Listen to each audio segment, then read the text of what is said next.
Joeaby, how are you? So, I'm good. There's a lot happening. Right now, it's after a very busy week already. But I guess I'm looking forward. We have a very busy 2 weeks coming up. Mm-hmm. I have a personal trip that me and my wife are going to share. So, And you're going to? I'm going to Bali, Indonesia. So it's a All right. long trip. It's a long trip. For how long? Well, just 10 days. Okay. Relatively just 10 days, but it's still Yeah. relatively long. It is. It is. So with limited phone access, no laptop, is going to be a challenge. But at the same time, it's good. It's good to switch off. It's good to enjoy my time with my wife. So I look forward. Very nice to hear. Do you have any tips and tricks that you are going to implement to really switch off? No, I don't follow this thing. No, I need to switch off. I don't need my phone. I'll do this because I can't unplug myself. I don't care. I'm there. If something needs to be done, I'll do it. If I'm annoyed, I won't do it. And I just move on. But if I need to and I can work with my phone, I find a way. Okay. So I've done it before and I'll do it again. All right. Very good. So you've got some self-discipline and, well... Yeah, the thing that I observe about myself is that with vices, I tend to find myself seeking more the pleasure out of a vice. So whether it's the controversial every now and then cigarette, whether if it's an alcoholic drink, whether if it's food, I'm moving more and more towards enjoying it at the right time and savoring the moment. I'm not going to say, oh, smoking is bad. Yeah, it is bad. But it's also even bad if you smoke a pack a day. Yeah. Okay, so I'm just going to enjoy it. Same with drinking. I don't need to go out on a weekend and drink my head off. I'm just going to have a drink or two, really enjoy it. It's the excess that is harmful, Exactly. well and truly. So And even I would choose where to have my drink. So I'd rather pay double or triple for a one drink in the perfect environment than rather go to a not very pleasing environment and get 10. Okay, so I see quality and even in pleasure in that sense. I think it's important. It gives you a certain satisfaction. Joeaby, you are by profession you are an architect. I am. What was the most challenging situation that you've had to... Let me rephrase. What was the most characteristic about yourself that you had to work on in order to become the architect that you are today? Well, probably your first question was actually more apt in this situation. Okay. Because being an architect wasn't really my life dream. Okay. I found myself in a situation where I was always creative, always like to coordinate things, but at the same time I wasn't really sure what to do. I always liked branding and marketing, which, like I explained before, I still do branding and marketing, but mostly branding. But my father, he was a contractor. He restored buildings, and him being a bit traditional, he's not conservative, but being a bit traditional, he told me, this is a very respectable profession, be an architect, look at the architects we work with, they're really good, they drive nice cars, like they're well established. Today we know it's very far from the truth. But it changed because in the past it used to be like that, right? It used to be, but we're talking about, so I got into university in 2006-07, and it had already started to change quite a lot. So we're talking almost 20 years since I started to consider university. And it was a tough process for me that really made me face my demons sitting down at university and study. But at the same time, today I'm here because of everything I did. I'm not going to say with all the choices, because some things I didn't choose. But what were the struggles at the time? What were the demons that you had to face at the time? I think, mainly it was mental health. Okay. It was the first time I started to experience mental health, studying for my levels, studying at university, and this feeling of claustrophobia, and of course it resulted in anxiety. But claustrophobia because I was constricted to stay in a place and do something that I didn't like to do. All right. And that was especially when I had to study the sciences. So even though my mind can tackle sciences, I don't really like it, to tackle it on a scientific level. I'm more of a arts person, more humanities person. Nowadays I find myself tackling languages and other humanities like the law or politics. Those come more natural to me. In fact, at university in the last 2 years, when we're dealing more with law and policy, I did much, much better. It was much easier for me. So yeah, I guess that would be the biggest hurdle I had to overcome, and it's something that I'm still working with on and dealing with every day. I guess you get better and better at it, so it gets a bit easier. You get better at coping with it. It's not even just coping, it's understanding what really works. Okay, so first thing is people, whether it's parents or friends or teachers or whatever, you're led to go to seek medical help. You're after therapy, you consider medication, blah blah blah. When really and truly there's nothing really wrong. And it's good that you deal with your mental health by talking to someone, but it's not the end solution the way I experience it, the way I think about it. Because I find myself ending up going around in loops.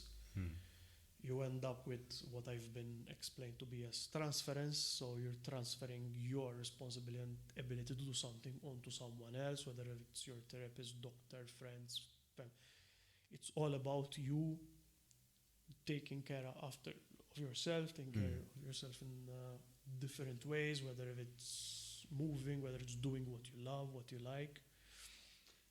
And I appreciate you mentioned this. I think when it comes to self-discovery and self-growth, there is definitely no one size fits all. And it's about the patience and the resilience that you develop over time, about finding that particular method which works. The frustrating thing about this, and I experienced it myself as well, is that we change as human beings. So the method that works today will not work tomorrow. Well, it will work tomorrow, but it won't work in a year's time. Or in a yes and no, because I do believe that the core person within is the same. Okay. This is my experience. So what would help me define my identity, most of it is rediscovery. So I feel that up until my teenage years, I had a pretty good idea of what I like, what I am, blah, blah, blah. But then you start to allow in your environment. You start to develop relationships with different people. You start to discover the world. You start to test the waters with different things. And you lose a lot of what you like and what you are. But it's not really losing it, but it's picking up new habits with different lifestyles. And even as an adult, I feel that in situations where a lot of adults will say, oh, when you grow up, you kind of lose yourself and you become trapped in the rat race. And I think it's all about these newly picked up habits. Because once you start to go back to what you really liked as a child, you wouldn't do the same things, but you can readapt what you like into who you are today. Okay, so I find myself doing this very frequently, and it works wonders in that sense. So it's redefining it and finding what really makes me tick. How do you manage to do that? So I think in my case, one of my biggest point that helps me define myself, it's also who I am in terms of even culture. Okay. So primarily I do define myself as Maltese. Okay. I do struggle to identify with most Maltese today, but I have less of a problem defining myself with different stages in the past of Malta and Maltese people during those times. So I tend to read and listen to audiobooks and look into what Malta was like, who we are, why we are in this way, if what we are and who we believe we are is unique or if it's shared with other countries. And this is accidentally one of the things that sparked off the Golden Glitch. Okay. Right? And you start to really understand that in the past, Malta had all these influences, and the influence with the Italians, influence with the Brits, influence with the North Africans, with Eastern Mediterranean, Western Mediterranean, and links between different cultures, and even, for example, our link with past Russia. So it really starts to put you in a context, and you understand where you're coming from and how we define ourselves like this today, and where maybe we have lost our plot. Okay. At the same time. So it's about rediscovering yourself through history, so it's a sort of self-explorative identity journey. Yes. through history. Through history, and also, for example, if when I was young, I really liked a certain food dish. Where does this dish come from? Why was it relevant in my life? So, with, for example, at the moment, I have this growing interest about our very innocent baked pasta, l'mqarrun, Okay. or timpana. So I'm starting to really get into it, like where did it come from, what variations exist of it. Of course, I realized that timpana and timpano, there's some similarities, but it's such an innocent, basic dish. We've grown with it. Yeah. And what about our meal structure? So, for example, I like to joke about the meal structure of the typical Maltese family up to 30, 40, 20 years ago, and you're going to agree with me. So, traditionally, you would have first dish is the brodo, or the soup. No? But it's the brodo. The one that it's filled with ricotta? Or at least that's... The that's brodo? what, yes. With ricotta? Yes. No, this is something I've never had. So my grandmother, she still does it. It's a sort of pasta. You fill it in. I think they call gnocchi. In gnocchi, not the real gnocchi. Not the real ones, but it's called like the that. Italians will be like. Yes. So she fills it up with a sort of mixture with ricotta, and there's then there's the brodo, the soup. So your nonna puts them in the soup? Yes. This is new. The pasta is boiled with the soup, and so they absorb the flavor. It's very tasty. Yeah, so I highly recommend it. I need to try this. So and the soup is it's a tomato-based soup then, and it's filled It's with probably something like couscous then. That's another dish. So then we have the second dish. We have the second dish, which is usually pasta and probably baked pasta or rice, baked rice. And then we have the roast, which is pork or beef, mostly or pork, chicken, with baked potatoes. of course. And then we go to the dessert, and it depends on the season. But you will always get, in summer at least, the watermelon. That comes after the dessert usually. Yes, because the dessert is ice cream. In summer, yes. Yes. Or the trifle, that's a staple. Yes. And then after we're all ready, Yeah. what comes after? After the watermelon. After the watermelon. You have the peanuts. I'm not a fan of those. No, but yes. traditionally, yes, you Yes, get the peanuts. yes, and the card games, obviously. So Well, it depends. A lot of people go to sleep. Yeah. So that they will wake up and have tea with the pastries. of course they go to sleep. So like my interest in all of this is that we have all these different influences, but we just mentioned Italian influence and British. Yeah. You have the roast, excuse me, the Sunday roast, and the Italian pasta with the brodo, which is similar to the Italian. Yeah. So understanding all this and this Anglo-Italo combination in our lives also explains why Malta is split between Italian and England supporters. And even politically, how it came about. And the predominance of speaking English and Italian and Italian TV, blah, blah, blah. It's the Italian influence is also dying down nowadays. So I don't think so. I really think it's picking up again in different ways. well, we do have a lot of people from Italy locally, but the level of the Italian language Yes. is declining at schools. So that's what I can tell. At schools, yes, but I don't, like, my Italian wasn't picked up from school. I got a lot from TV. I did Same get here. a bit from school, but it's all practice, practice, practice. And, of course, being able to travel to Italy much more than the UK. Yeah. I mean, compared to the UK, I've been to the UK once, and to Italy, countless. But I think even with the current popularity of social media and these fast videos like TikTok, Instagram Reels, Facebook Reels, the Italian influence, and especially when you know how the algorithm works, when you start to really follow them, so even like the rise of the carbonara pasta. Yeah. 5-10 years ago, 5-10 years ago, Yeah. or at least 15, very few people knew that carbonara was eggs and cheese, but not cream. Bacon.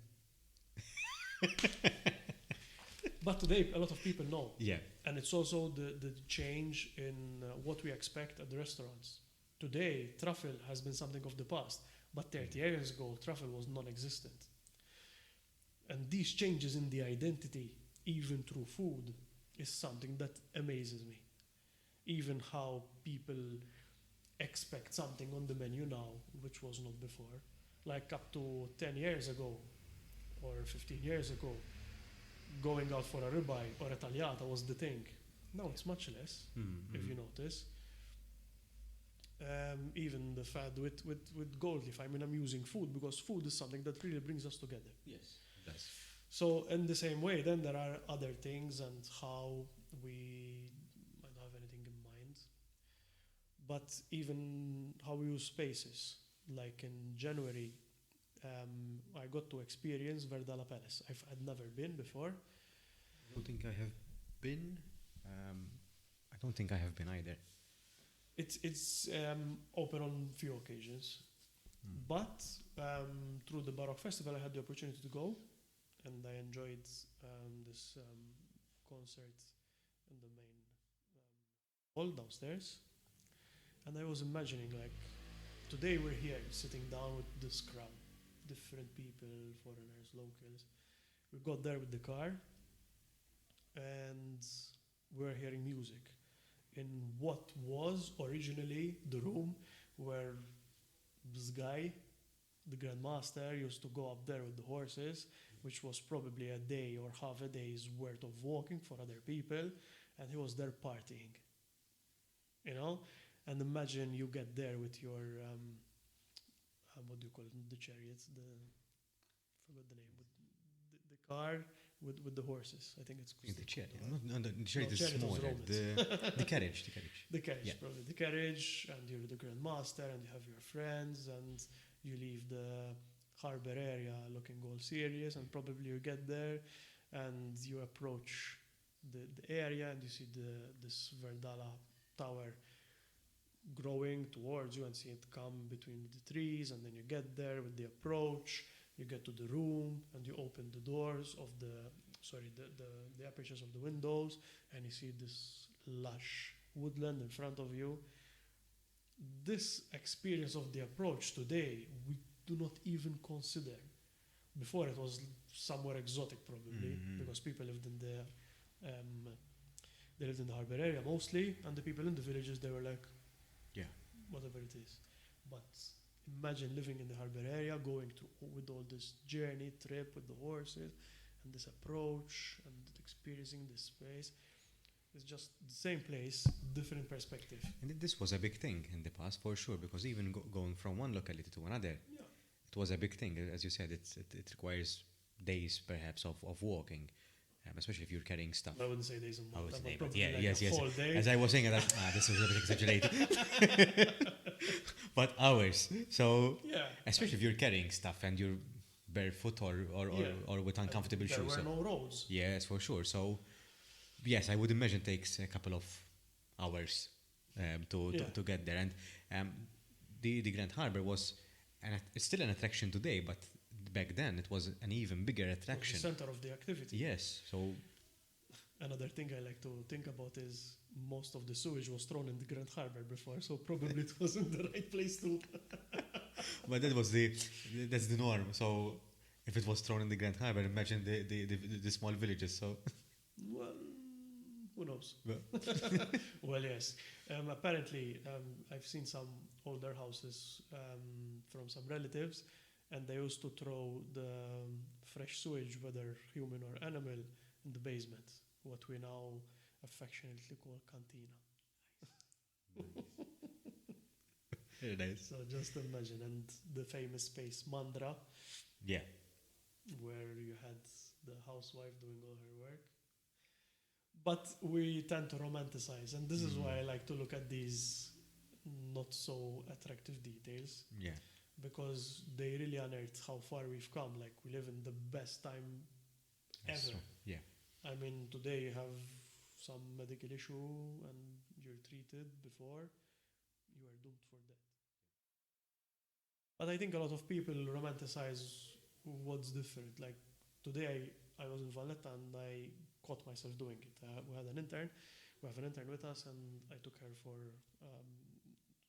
to see Valletta a bit quickly because of the meeting there. And we stopped at Citygate, and I showed her the train bridge that's still there. And I thought, imagine you live in the villages, somewhere around the Tart or Rabat or Mdina or Balsan. You would take the train, dressed all nicely with the suits as they did before with the big hats. You arrive in Valletta, where today there is the parliament, but you would arrive with the train, you would go up, and as soon as you come out, you find the Royal Opera House, and you go to watch an opera with all the distinguished guests, British, foreigners from France, Russia, Germany, wherever it was. Well, it was different, the society. yeah. Imagine how beautiful that was. So we do have similar situations, but we tend to romanticize. But at the same time, it's like, where did we come from? Where is this? Why are we doing whatever we're doing? And carrying this with you, carrying tradition, it redefines you every time.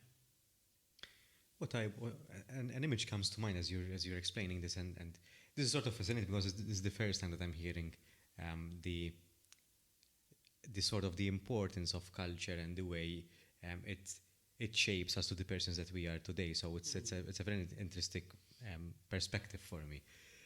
What I'm imagining as you're discussing and you're explaining your story is that I'm imagining someone at the beach, and there are lots of pebbles, and you're picking pebbles or trying to find the nicest pebbles or shells at the beach, and these shells becomes part of your identity, sort of. So it's the shiny things that shape us to the persons that we are today, and these sort of fragments, or they might not only be from one beach, but from different beaches. So you have, I'm not sure, but I know people who go for every country they visit, they bring something with them. They bring a rock or something that some sort of memory attached to that particular place. And I think that essentially that is what it is. It's finding pieces of yourself.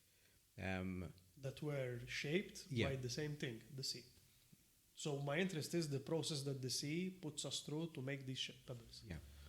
And I'm not sure whether this is a coincidence, but you're trying to find identity in the Mediterranean, which is Yeah, well, probably. it is a coincidence. Well, I think the project with the Golden Glitch and defining the Mediterranean, like I said, primarily I'm Maltese. Yeah. And we're on this cruise liner-like island where everyone is fighting for the same cabin, because that's how it feels like. It's a nice analogy. It's a cruise liner like island. Yeah, we like to explain it like that because it's this kind of mentality. I mean, everyone thinks we're on this high life, but really and truly we're just in this close space. But at the same time, it has always held some form of special place in history and with different people. And we have absorbed so many cultures because of the people passing through. Yeah. That now we have this weird, let me call it weird, language. People don't know what to do with it. They say it sounds like Arabic, sounds like Italian. We maybe not realize so much that we have all these Spanish and French words. So I guess it is a melting pot of cultures, and even if you notice the difference between being in Malta or being in Italy, the diversity we have in Malta, especially with food. Yeah. I mean, here you can order whatever you like from wherever you are, and you're going to be fed. Yeah. So whether it's Filipino food, Italian, Indian, Arabic, whatever you like, there is in Malta. But in Italy, it's impossible. In France, it's difficult. I mean, there's a lot of Tunisian and What does this say about us as a nation? As we're Maltese? we're more not developed, but we have always been diverse, and we are still diverse. And no matter how much we complain and say, "Oh, because migrants are coming, taking work, or they're ruining our society, or let's throw them back, or go back to our country," that's the most rubbish I've heard. Because throughout history, we've been mixing with different nations forever. If you look hundreds of years ago when we had slaves, we had Arab slaves. We've had African slaves. We've had slaves from Turkey because we've captured them from whatever ships and make them our own. But then we would end up making friends with them.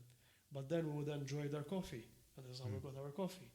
And then we'll start trading the coffee, and then, And at the same time, why would it be weird to include Japanese in our culture? They're so far away. Not really, because during World War I, we had a couple of Japanese ships passing through. We had the Germans as well. We had the French. When the French Navy came into, I don't know the details, when they came into our harbor, we saluted them. People knew French words because they were hearing them. So, there's this influence. When there was the Russian Revolution, the connection, the remaining family was brought to Malta for 9 days by the British. They stayed at St. Anton Palace before they went to London. And this is still known by certain people and still appreciated, So we have all these different connections with all these different cultures. But we still try to define ourselves as purely Maltese, to define ourselves as the proper, pure Maltese speakers. Maltese is something very, very recent. We spoke Italian forever. We were trying to speak English like the Brits who were colonial, so I forgot the word. We were speaking Spanish before the Knights came because we wanted to get along with our rulers. It's been like this forever. Yeah. So what are we really? What is really Maltese? We're living it. It's we have a language that's alive, we have a culture that's alive, and it's the same as it has been forever. So the only difference, one last point about this is, that we now rule ourselves. And I think that's where we started to lose the plot a bit. That was where I was heading, because yes, I agree with the fact that we are diverse and we have a very rich history. Sometimes, however, we not only do not appreciate where we came from, but it's sort of that we feel that we are a shadow of someone else. And yes, it might be related to the fact that we were ruled or part of a bigger sort of nation who ruled over us, be it the Knights, be it the Brits, be it the French. We are always taken care of. That ever since we got our independence, we still have that feeling. You know, it maybe feels a bit negative saying this, and at the same time I don't blame us, but I think most of our negative aspects as a Maltese nation now comes from the fact that before we were sort of oppressed. Let me say sort of, because there are good and bad things about being colony. But before we had this idea that there was always our lords, whether when we were under the Knights or whether when we were under the feudal system of the Spanish kingdom. We were never our own owners. We were never the lords. We were never the counts. I don't think we are yet. But we are in a way, because now the way we are owning lands and we sort of manage our own resources, we are all little lords of our own property.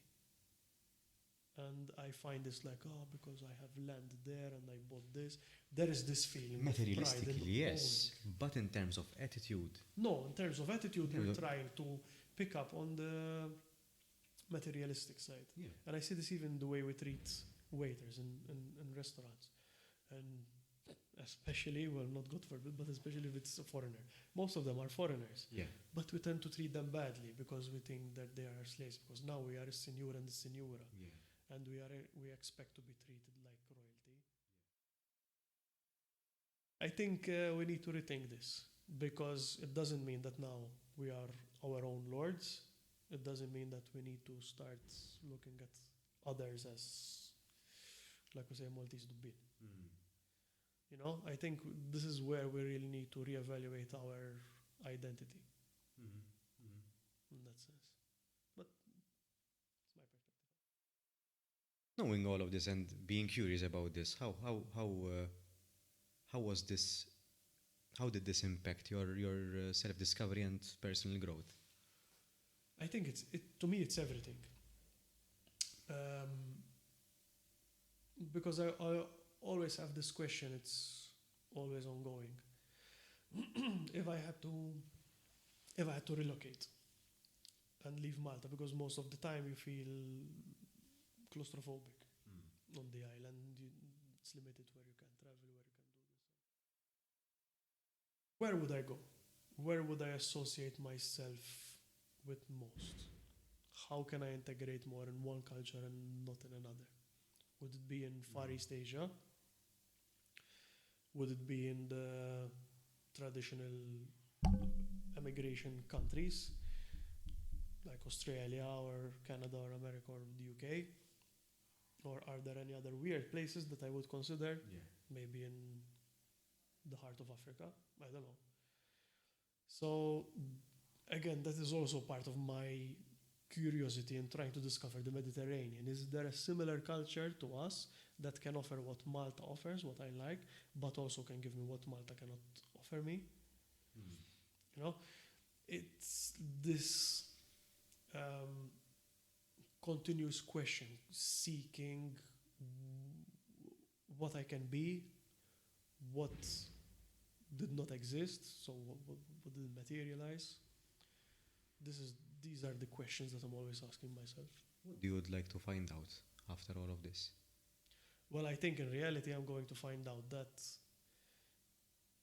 like the cliche says, the world is my oyster. You know, so I'll find it difficult to say that I am stuck to my village, Siġiwi, and I am associated with Festa.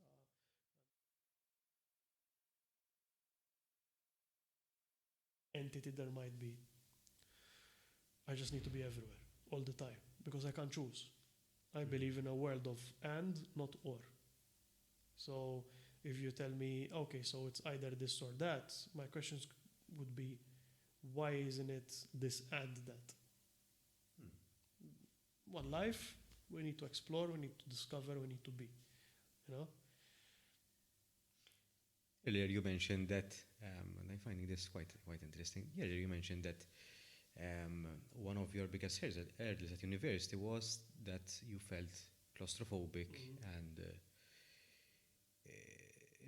it felt like you were forced to do something that you didn't like. And it seems to me that you're finding multiple doors to your freedom by seeking different aspects, right? To find different ways how you can reassure yourself that you are free to go wherever you want, whenever you want. It is,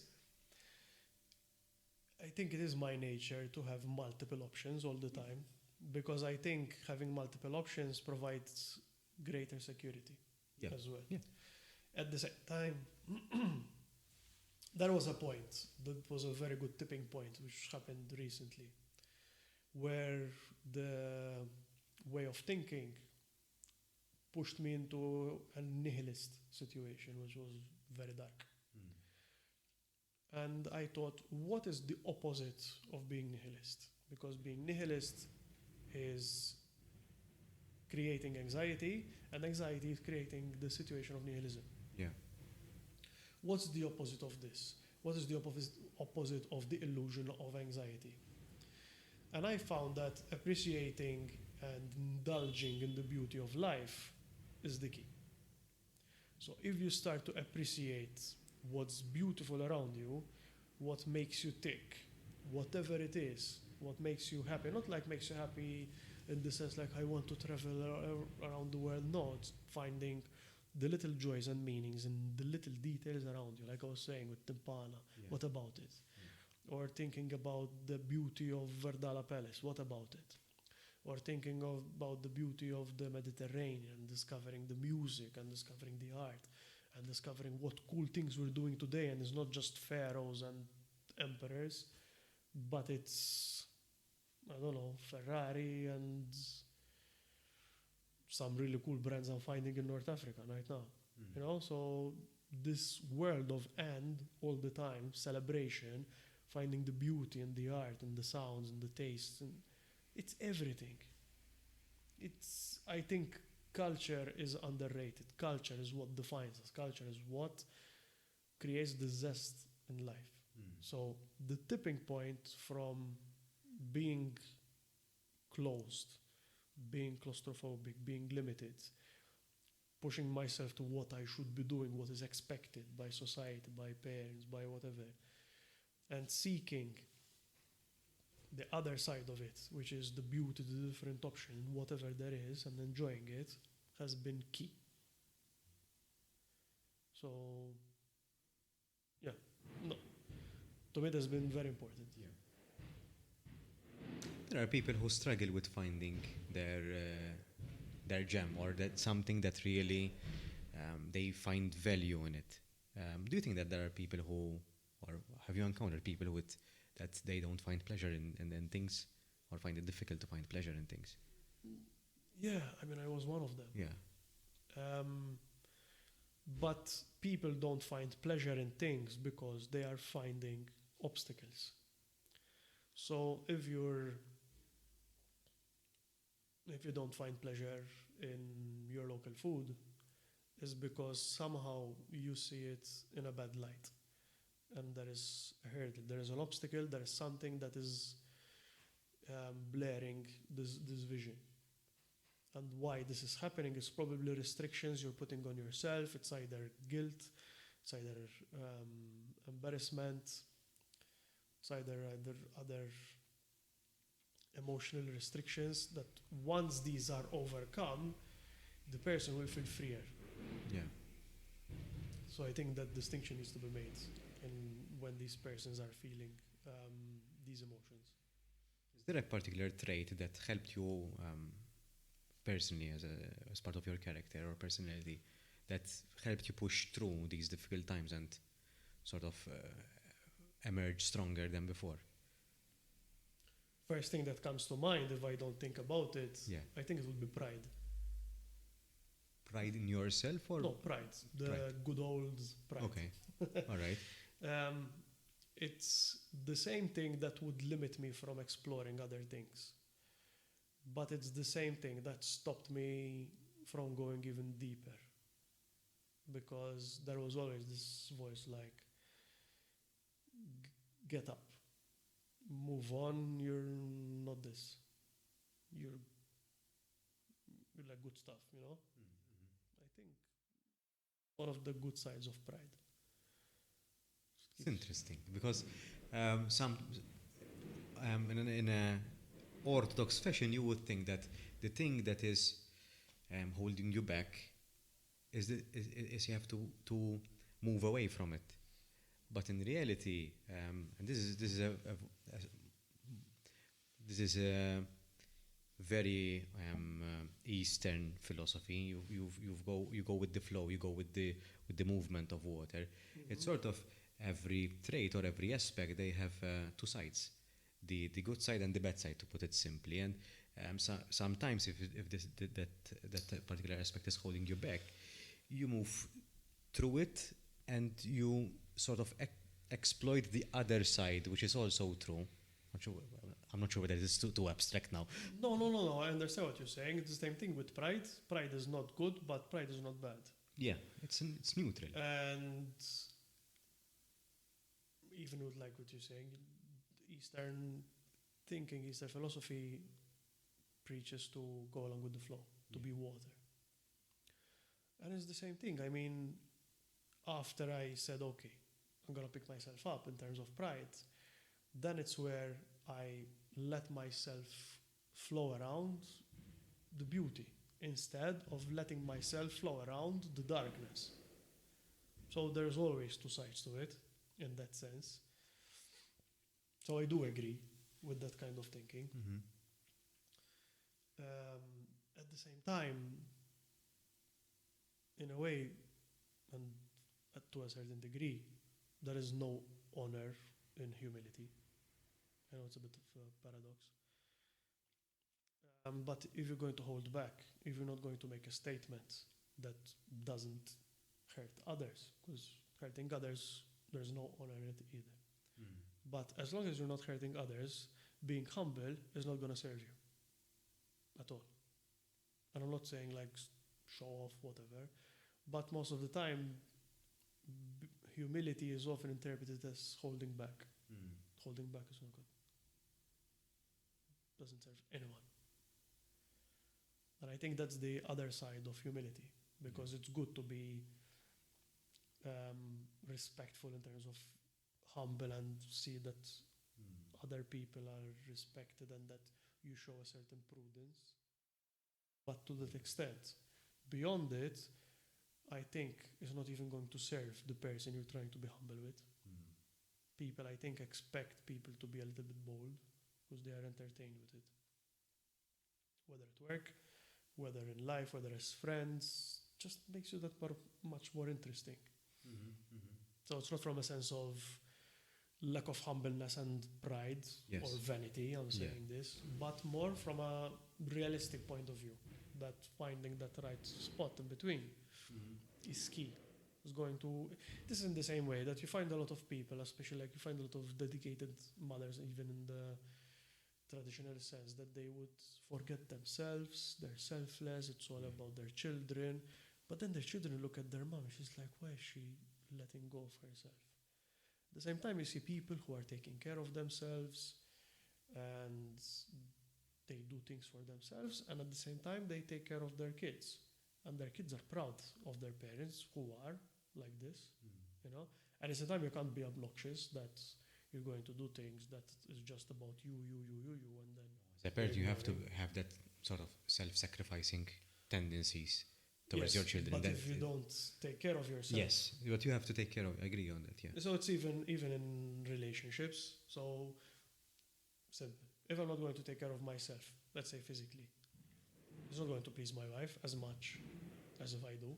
Yeah. You know, no matter how much you would say that she likes nice The dad comfortable bod. bellies. Yeah. You know, few would disagree that a well-maintained physique is not good. Yeah. I mean, so I think this is where I'm going at in terms of the middle way and like you're saying and with the pride thing. I think it's becoming aware that there is another side of the same trait, because we often speak about there are two, I would say there are two philosophies of this. Either work on your weaknesses, so they become your potential strengths, or there's the other philosophy that work on your strengths, so you sort of Make up for your weaknesses. yes, make up for the yeah. And well and truly, even if you focus on your weaknesses and if you focus on your strengths, both lead to the same road, which is or the same destination, and that is that this trait that you want to improve upon, whether it's a weakness or whether it's a strength, has another side. For example, if you're good at communicating, for example, so you're a good communicator, but it can be you can be shy about communicating. So you might be a good communicator, but you have to realize that you are a good communicator. Mhm. But it has also the side that are you a good communicator with yourself? Mm. So how far can I take this trait in order to serve me and the people around me? And there are multiple channels. So for example, you might be a good communicator to express your feelings, but is shy in front of camera, or you find it hard to give speeches, or you find it hard to go perform a public speech without a script, for example. Mhm. So there are multiple facets of communication. It's the same communication, but the scenario, the situation that you're in is different. So how, if you are a good communicator, you have to put yourself in different scenarios in order to really improve on that particular skill. You know what you're reminding me of? There are a lot of situations where people and using the expression "the grass is greener on the other side" Yeah, tend to seek and to wish things and situations which are opposite to who they are, and they can never achieve them because it's not who they are. It's the same example like yes. when we say Yeah. a fish can never climb a tree. Yeah. But a fish can definitely swim, you know? So I'm guilty of this as well. It's I when think we all are to some extent, because it's I mean, we're always looking up to what we're not. yeah. So I mean, when I was younger, I did it more, and I've tried a lot of things. A lot of people would tell you, if you don't know what you want to do or what you like, just try stuff. And I've tried stuff, and I've embarrassed myself so much. But then you realize, listen, there is your boundaries of what you like are usually set after you try different things. Yeah. It's like you're in the dark and you want to see how big a room is. Yes. You're gonna crash into the walls a couple of times, but you'll know where your extent is. And you can only map it out by crashing as many times as possible Yeah. and skirting the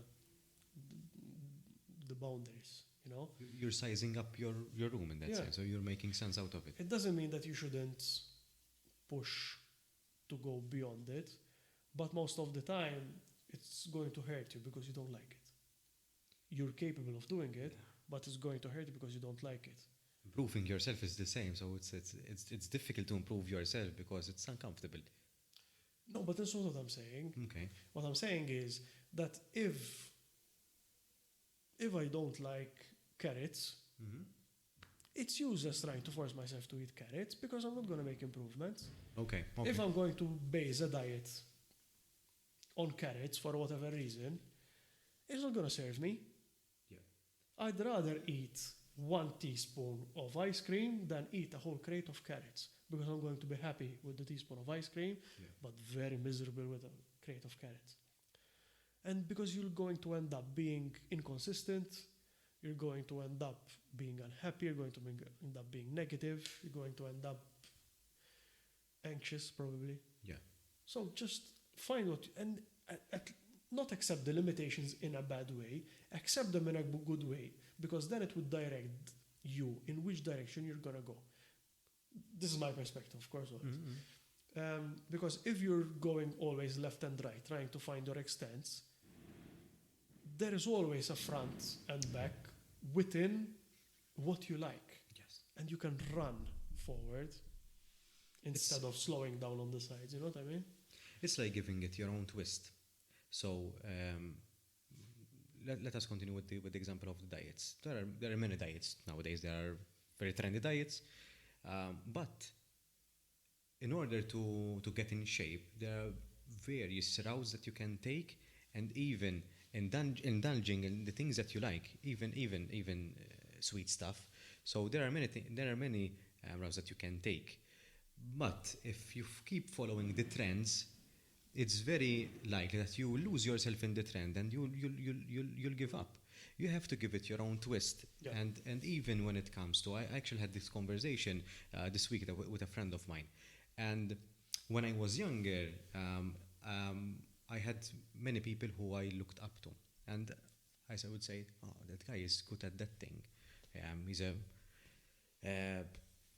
good public speaker, for example, or a great friend, for example. The simple stuff. And I would say, I want to be like that. So what am I doing in order to be that kind of person or to achieve that kind of trait, but giving it my own spin? If you try to mimic exactly the behavior of another person, or you try to do exactly what the other person is doing, you will fail. Because that's not you doing probably it. Probably if you succeed, it won't even be like the other person because it's still your take. Yes, and it will most probably it will not make you feel fulfilled about yourself.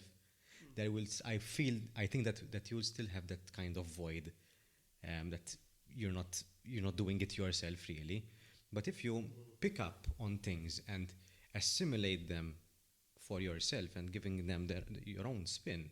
I think this is similar what we were discussing before, the putting on masks situation. Yes. If you are interpreting someone else and you knowingly become the person, become the character, interpret the character, whatever it is, the mask you're putting on, but you're doing it with play, understanding that it's just play. Yes. And not actually becoming them. I think that's good when you mimic, because everything's been invented in a way. But we're all unique in our different ways, because the combination of experiences of each and every person is different. Yes. So if you try to become me for a day, but you do it with a playful approach, you're going to enjoy interpreting me, but you're also going to take the piss out of me as well. So in that way, you're going to highlight certain characteristics, but you're also going to somehow define them using yours. You know what I mean? So I think that's good mimicry, but mimicking someone just because you don't feel you're enough, it's another thing. That's sad. Yes. And I think it's realizing that there's a certain limit that you're not crossing. So I think it's fun. I'm not sure whether you've been in drama at some point. It's fun to impersonate someone else, or to try. We even make fun of our friends like that. We try to either we mimic their voice, or we mimic the way that they speak or walk or anything. And sometimes we highlight the negative aspects of when we try to. It's a caricature. Right? Yes. So, but when we sort of return to our own persona, if we spend a minute to reflect on how we feel when we are in our own persona, I think we'll learn a lot from that. Because we would have that sort of that effect that we are a third party in our own body, so we can sort of see ourselves in for a slight period of time from an unbiased view, And we can, Self-awareness. yes, and we might realize the things that we love about ourselves and the things that we don't really like about ourselves. And when we know the things that we don't really like about ourselves, we can either accept them or work on them so that they can not improved really. What I like to, the word that I like to use is countering them. So you don't really solve them because some things are part of our own personality, and they are there to stay, and they make us who we are. So we don't necessarily need to improve upon them or hide them, but we can find a counter for them. If you want to change it. Yes. For example, before we were discussing we mentioned the humbleness, and I often find myself in that kind, in that position. So I often, personally, I don't like to be arrogant, and often I fall the trap into humbleness. But I acknowledge the fact that if I want to grow as a person, I need to find a balance between being humble, but Not arrogant. yes. And so if that is my weakness, I need to work upon that so that I can become a better version of myself. And that's not really an easy thing to do. You have to, sometimes you get it right, sometimes you get it wrong, but it's finding the counter. What other skills can I use from my strengths in order to counter this weakness? So personally, I think I feel confident in the way I communicate, so I use that in order to counter my humbleness, if that makes sense. Yeah. No, definitely. It does make sense. Yes, no, I get you. It's true. Yeah. Doubt a little bit. It's one of those It's okay. moments. It's okay. It happens to me that sometimes I'll be thinking about something, and all of a sudden I'm like, what thought do I have in my mind? It's No, but very, all very, of this very is very complicated. abstract, and it's very abstract. And when you start making sense out of this, it's quite mentally challenging as well. Mm. And because you're trying to understand the person in front of you, and finding a common ground, and finding a good response to that as well. So But you reminded me of something else at the same time.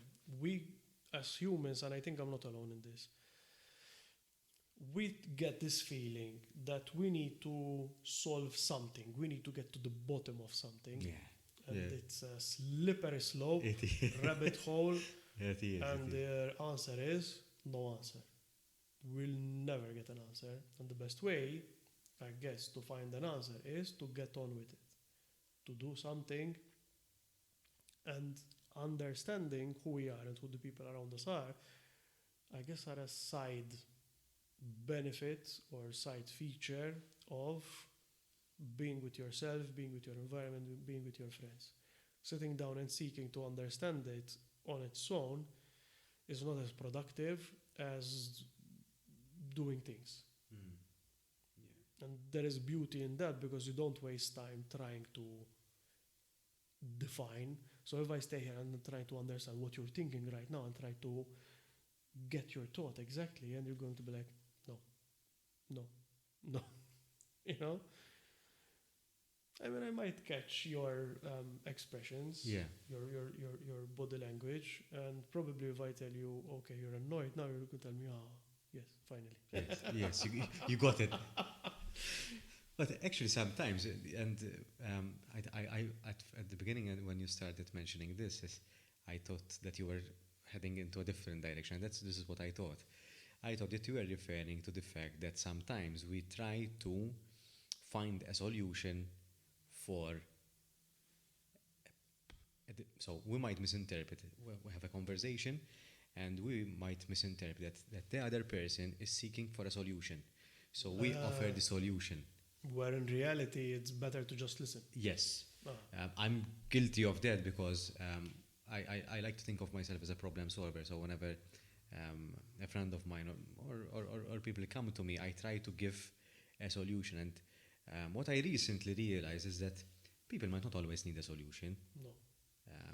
So just listening and just perhaps rephrasing or mirroring what they want to say sometimes is enough.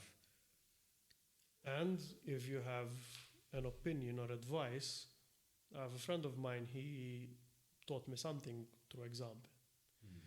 He had an opinion and advice he wanted to share, but he asked me, do you want my advice? Yes, yeah. It's not about seeking consent and blah, blah, blah, but it's that moment where you make that person aware that there might be a solution. Yes. And being aware and open to receiving being it. aware to be open to receiving it is a very important step. Yes, yes. And that's a good technique to use. And it's not about seeking permission, as you said, but you are checking in with the person whether they are ready to take on what you have to say. And they will value it. Yes. And the self-affirmation that the person is making that, yes, you can go ahead. Most people will agree. Mm-hmm. Most people will tell you, yes, go ahead. But if you just say it without sort of asking permission, most people will block it. So by asking that, they sort of open the door and let you in with ease. But if you try just to say it, they will block you out. That is might 5%. And some people just need someone to complain with. Yes, yes. Because we are probably by nature, I guess. Maltese, so I think it is cultural as well. Probably. But it's true.